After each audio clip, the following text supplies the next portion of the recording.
toutes et à tous, c'est Hermès, j'espère que vous allez bien, j'espère que vous avez apprécié la vidéo d'hier, ce top 5 des cryptos explosifs que personne ne voit sur des petites capitalisations, éventuellement observées dans votre portefeuille d'actifs crypto-actifs, si vous avez potentiellement des cryptos qui sont dans les mêmes catégories, interopérabilité, DeFi, etc. On va parler Bitcoin aujourd'hui, en mensuel, on va parler un petit peu d'Ichimoku Kinkoyo, des résistances cachées, notamment le RSI en weekly également, et on va reprendre un petit peu de recul par rapport à ce qui s'était passé sur des bottoms de marché précédents. On commence maintenant. Avant de commencer, je vous invite toujours à rejoindre le Discord des rois du marché, n'hésitez pas à nous rejoindre, on est plus de 10 800 sur ce Discord, vous y trouvez dans l'onglet documentation une stratégie qui s'appelle la stratégie des 4 rois, n'hésitez pas à l'utiliser, vous en imprégnez, vous en inspirez pour vous aussi trouver votre propre style d'investissement, je l'utilise depuis plusieurs années et m'offre d'excellents résultats sur mes investissements en crypto comme les investissements traditionnels. On parle Bitcoin tout de suite. On va rester en weekly. J'aimerais juste vous remontrer cette petite divergence, cette résistance pardon, sur les récits cachés. On l'a bien travaillé cette résistance cachée. Je vais venir juste ici sur cette charte là, on l'avait bien travaillé, on l'avait dépassé, donc j'en avais pas tenu compte, je me suis dit ça y est, on va peut-être pouvoir faire en fait cet élan haussier, aller chercher et faire ce fameux short squeeze pour essayer d'avoir une belle respiration de l'été, et ce petit rallye d'été de le poursuivre. Finalement on a été rejeté, potentiellement on irait éventuellement refaire un tout petit tour sur cette trendline ici, ce fameux support qu'on a breaké, donc ça fera probablement support, ce qui induit évidemment qu'on pourrait faire un tout petit tour un peu plus bas au niveau de notre Bitcoin, on va en parler juste après, pour aller derrière, après chercher notre trendline plus haute. Tôt ou tard, elles seront traversées. En réalité, ces trailines, toutes les trailines sont menées à être traversées, surtout les obliques. Évidemment, il faudra tout simplement du temps. Ça peut être octobre, novembre, décembre, janvier, février. Il y a potentiellement du travail et de l'accumulation qui sera faite. Et on est dans une période d'accumulation actuellement. Je vais rester en weekly. On va y revenir sur une autre charte. Et on me dit, est-ce que Hermès, on est vraiment sur des bottoms de marché? Tu parles de bottom, d'autres disent que c'est pas encore confirmé, validé, etc. En réalité, il faut rester extrêmement discipliné, avec beaucoup de bon sens. Vous prenez en fait deux targets, les 25 000 $ et ici les 17 600 $, et tant qu'on vient à travailler au sein de ces deux bornes de range, et ben en réalité il n'y aura pas de direction prise. Donc beaucoup d'influenceurs, beaucoup de personnes sur Twitter, beaucoup de personnes qui interagissent sur les réseaux sociaux seront tous d'accord au moment où on viendra break et clôturer en weekly au-dessus des 25 000 $. Voilà, à ce moment-là, on dira « Ok, les bottoms de marché sont posés ». Moi, je pars du principe qu'ils sont déjà posés. Pourquoi? Parce que j'ai un magnifique W en weekly. Et tous ces retracements sont considérés comme des pullbacks. Donc, on ne vient pas à travailler, même mécher, en dessous des 19 600 $. Donc, actuellement, dans mon état d'esprit, je pars du principe qu'on ne viendra pas les travailler et qu'on ne viendra pas les casser, ces 17 600 $. Par contre, c'est pas pour ça que je fais all-in sur l'intégralité de mes bagues en crypto actifs. Parce que j'ai toujours dans l'idée que si ça ne tient pas, au même titre que ici ça n'avait pas tenu, et ben d'aller faire un petit tour à 12 000 ou 10 000 $. Et j'aurai toujours du cash dans l'éventualité où j'irai chercher ces prix-là sur Bitcoin. Et c'est ça en fait qu'on est en train de mettre en place par rapport à une stratégie sur du moyen long terme, voire très long terme. Donc on peut très bien, jusqu'à preuve du contraire, essayer d'aller chercher des clusters de liquidité de longue actuellement un petit peu plus bas, ou ça dans une zone de rechargement d'achat court terme, moyen terme, pour derrière aller repousser ce prix et transformer un magnifique W en weekly, voire un W en 14 jours, juste ici. Donc c'est là en réalité que peut-être beaucoup de nos sentiments divergent et qu'on clive les communautés, ceux qui sont plutôt haussiers, ceux qui sont plutôt baissiers, c'est normal dans un range. Dans un range, on a des émotions, dans un range, on va regarder ce qui nous intéresse le plus. Par exemple, on parle beaucoup de la loi Mika actuellement. Et la loi Mika est un FUD pour moi, jusqu'à preuve du contraire. Ce n'est que du bruit de marché. En aucun cas, ce type de news ne peut entre guillemets, induire une direction de prix. Alors, qu'on pense que l'Europe est beaucoup trop petite ou qu'il n'a pas d'influence sur les cryptoactifs, c'est plutôt les États-Unis, la Chine, etc., ou l'Asie, peu importe. En réalité, ça, c'est de la rumeur, c'est du FUD, et le jour où Mika est mis en place et que dans la loi et dans la législature de Mika, à ce moment-là, on interdit les stablecoins, notamment en USDT ou en USD, adossés au dollar, ok, à ce moment-là, on réagira par rapport à la news et le marché se rééquilibrera. Mais on ne connaît ni les dimensions de rééquilibrage, ni où sera, entre guillemets, le prix du Bitcoin à ce moment-là.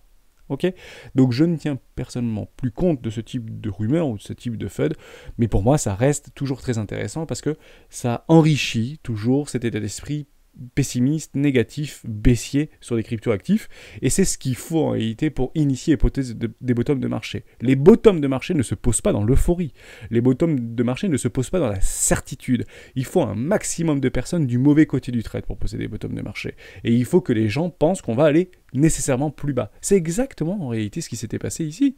Ici, on était certain qu'on allait aller plus bas. C'était peut-être 70%, 80% des gens dans sa grande globalité, gros portefeuille ou plus petit portefeuille, pensait qu'on irait chercher une zone de rechargement d'achat long terme. Mais je pensais qu'on allait chercher une zone de rechargement long terme, et j'avais des ordres qui étaient placés aux alentours des 28 000 $, me semble-t-il, ou des 25 000 $. Et ben j'ai pas été fil. C'est pas pour ça que j'ai pas été patient et que j'ai filé un ordre à 23 600 $. Et j'aurais pu l'acheter encore moins cher, d'ailleurs, mon Bitcoin. Peu importe, les Bitcoins. Mais ici, c'était clair, net et précis. Ça allait plus bas. Donc, je vous pose la question. Si on réagit, on fait exactement la même chose, en sentant qu'on a des bloqueurs, hein. Toujours notre EMA 200 ici, et notre EMA en 9 périodes, juste là en bleu, on a des bloqueurs par rapport à des vendeurs à découvert qui se sont positionnés de façon extrêmement agressive et qui vont pouvoir et potentiellement réinitier une attaque baissière, hein. Donc c'est plutôt sur ces niveaux de prix ici, aux alentours des 22 500, 23 000 jusqu'aux 24 000 $ qui vont potentiellement défendre leur entrée. Ne pensez pas qu'on va les exploser d'un seul coup, parce que ce qui est probable pour le coup, c'est d'aller faire un tout petit tour un peu plus bas pour aller chercher des poches de liquidité et pouvoir exécuter un maximum d'ordres et de continuer à mettre un maximum de personnes du mauvais côté du trade. Si on se retrouve sous les 20 000 $, la mentalité switch. Pourquoi ? Parce que prix psychologique. Trader là-dedans n'est pas une bonne démarche, est un non-sens. On ne trade pas au milieu d'un range, sauf si vous êtes scalper. Hein, et si vous faites de l'intraday. Mais si vous êtes plutôt swing trader ou day trader, potentiellement, bah, au milieu de la range, c'est pas entre guillemets le plus évident. Et c'est d'ailleurs pour ça qu'on commence à cristalliser. Les bandes de Bollinger commencent à se rétrécir ici, et on attend tout simplement une direction. Le premier qui bouge perd. Hein, au moment où vous avez la réponse, le premier qui bougera perdra. Je vais passer juste là sur une autre charte, notamment Ishimoku Kinkoyo. En réalité, si vous commencez à voir le Bitcoin partir dans cette petite poche de liquidité pour aller chercher potentiellement quelques vendeurs, et bah, c'est plutôt les acheteurs qui vont perdre. Et si vous commencez à avoir une attaque baissière, qu'on rentre dans une zone de rechargement d'achat logique, et bah, potentiellement que c'est les vendeurs qui vont perdre, et on viendrait les chercher tout au tard. S'ils n'ont pas pris profit, c'est ici qu'on viendrait les chercher tout au tard. Mais ils ont des objectifs, hein, de prix, hein, et c'est toujours très étonnant. Ils sont plutôt confiants. D'ailleurs, parce que si on vient faire un tout petit tour sur The Kingfisher, bah en fait, peu ont pris des profits jusqu'à preuve du contraire. On a encore des très gros clusters ici. Donc les vendeurs sont en confiance, ils sont en contrôle actuellement, et ne pensons pas qu'on viendra les chercher facilement. C'est exactement d'ailleurs ce qui s'était passé ici. Je vous remets tout petit peu dans le passé. C'est pas très joli au niveau de mes chartes, mais vous allez recomprendre. Juste là, vous aviez énormément de clusters. Reprenez sur The Kingfisher ici, vous remontez un petit peu dans le passé si vous l'avez, et ici vous avez des énormes clusters de liquidité de vendeurs à découvert. Et ben on n'est pas venu les chercher. On est venu ici, et puis derrière on a craché. Et ce scénario-là, eh ben, il faut toujours l'avoir en tête. Et ce scénario-là, c'est potentiellement là-dedans. Ayez-le en tête, toujours. Jamais all-in. Jamais.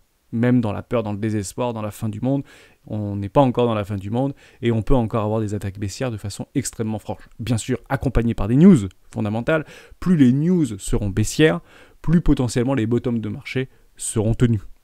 Parce qu'on mettra un maximum de personnes du mauvais côté du trade.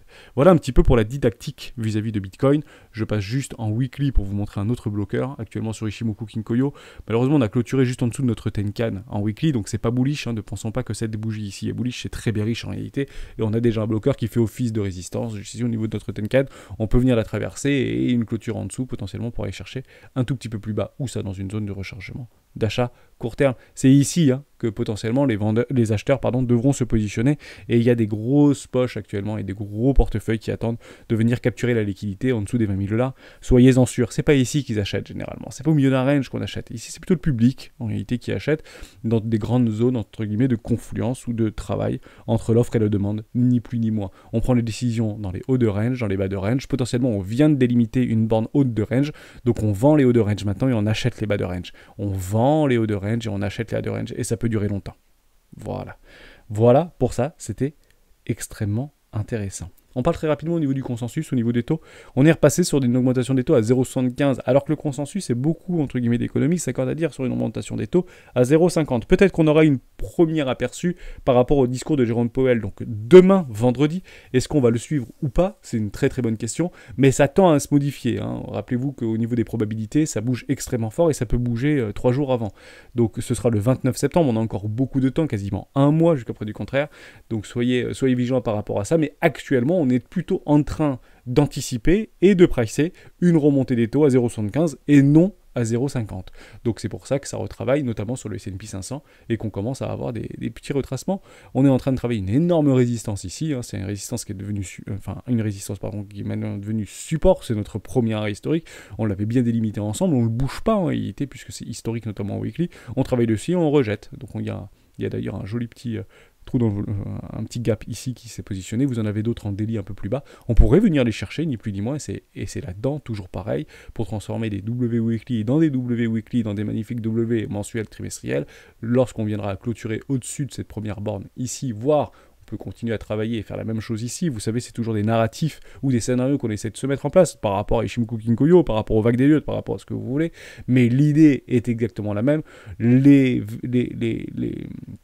W Weekly, les neckline de W Weekly sont menés à être retestés. On peut revenir tester aux alentours des 3900 points, en dessous des 4000 points pour continuer à mettre un maximum de personnes du mauvais côté du trade. Je reste haussier. Je ne suis pas permaboule, mais je reste haussier parce que sous les yeux, c'est haussier, ni plus ni moins. Ceci n'est pas baissier. Ceci est très haussier. Voilà. Les plus et les moins, évidemment. On continue très rapidement avec une petite news que je voulais vous montrer. C'est par rapport à Gene Keller. On parle beaucoup en fait de l'écologie au sein des technologies blockchain, notamment en proof of work, beaucoup Bitcoin vis-à-vis de que c'est très énergivore, on peut le dire comme ça. Et j'ai vu pendant les vacances qu'il y avait en fait le Jim Keller qui avait en fait rejoint il y a quelques temps maintenant une boîte dans laquelle il avait investi quelques millions de dollars qui s'appelle Tenstorrent, qui est une société de micro-composants, c'est ça, hein, de microconducteurs, c'est ça, semi-conducteurs. Donc il y a une pénurie de semi-conducteurs, c'est difficile pour les cartes graphiques, c'est difficile pour les microprocesseurs, c'est difficile pour les ordinateurs et pour toute la technologie parce qu'aujourd'hui tout n'utilise que des semi-conducteurs. Donc il travaille dans cette boîte-là et son idée c'est en fait de pouvoir inclure de l'intelligence artificielle pour pouvoir avoir beaucoup plus d'efficience dans la communication, notamment entre les cartes graphiques et potentiellement dans les ASICs. Et en réalité, ce qu'il est en train de travailler aujourd'hui, c'est potentiellement un salut pour les technologies blockchain de demain. Et il travaille sur les technologies blockchain. Donc ce que j'ai vu là-dedans, c'est en réalité l'efficience énergétique par rapport aux technologies blockchain dans le futur.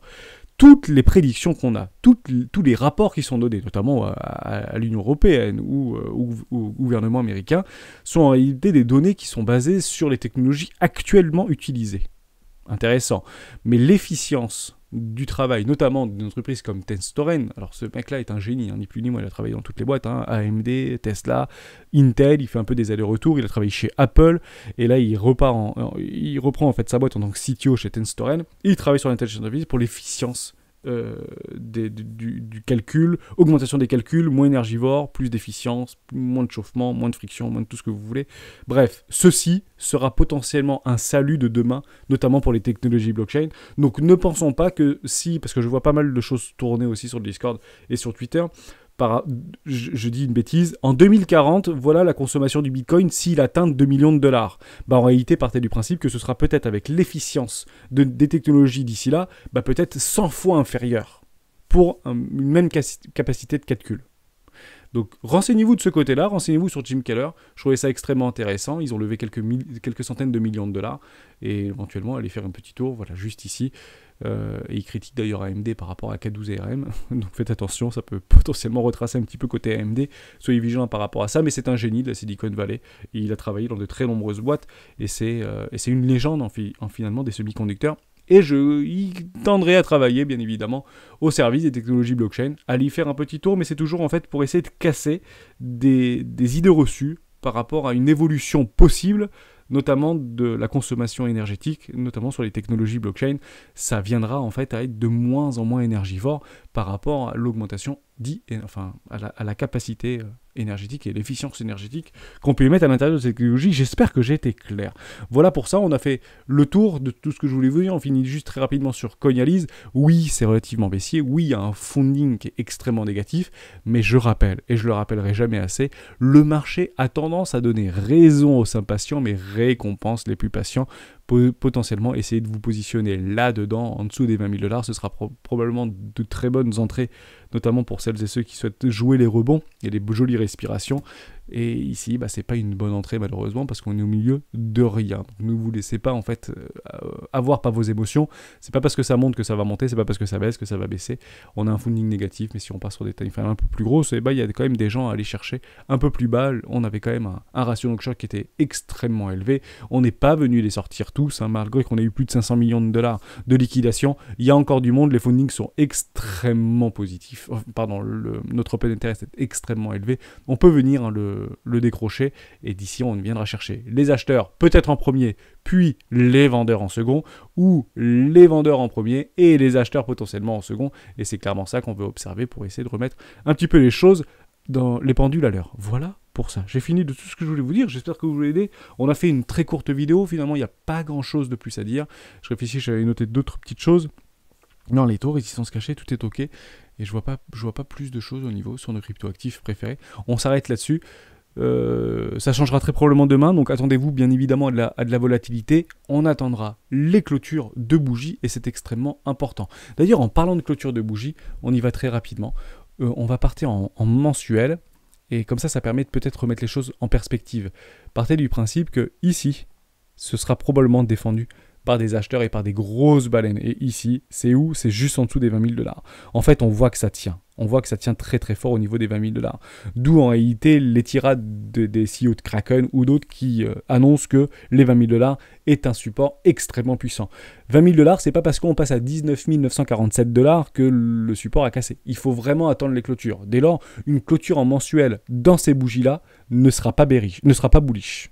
Okay, mais tant qu'on tient ces 20 000 $, ça reste, entre guillemets, en tout cas, on tente à poser de façon définitive des bottoms de marché, et c'est clairement ce qu'on essaie d'observer. Voilà pour ça. Vous avez deux bonnes ranges en mensuel. La première, c'est ici, comme ça mettra tout le monde d'accord. Si on vient clôturer une bougie, voilà, mon petit aimant, une bougie ici, donc 24 736 $. Actuellement, je suis sur Bitfinex, mais vous avez peut-être d'autres choses, donc on arrondit à 25 000 $. Et bah dès lors, ce sera très bullish de clôturer une bougie ici. Et si on clôture là-dedans une bougie en mensuel, et ce sera effectivement très bearish. Soyez très très vigilant par rapport à ça. Merci à toutes et à tous d'avoir suivi cette vidéo jusqu'au bout. Haut de range, trouvé. Bas de range, un peu plus bas, potentiellement considéré. Soyez vigilants par rapport à ça. Et on se retrouve demain dans une prochaine vidéo du Bitcoin. Ciao.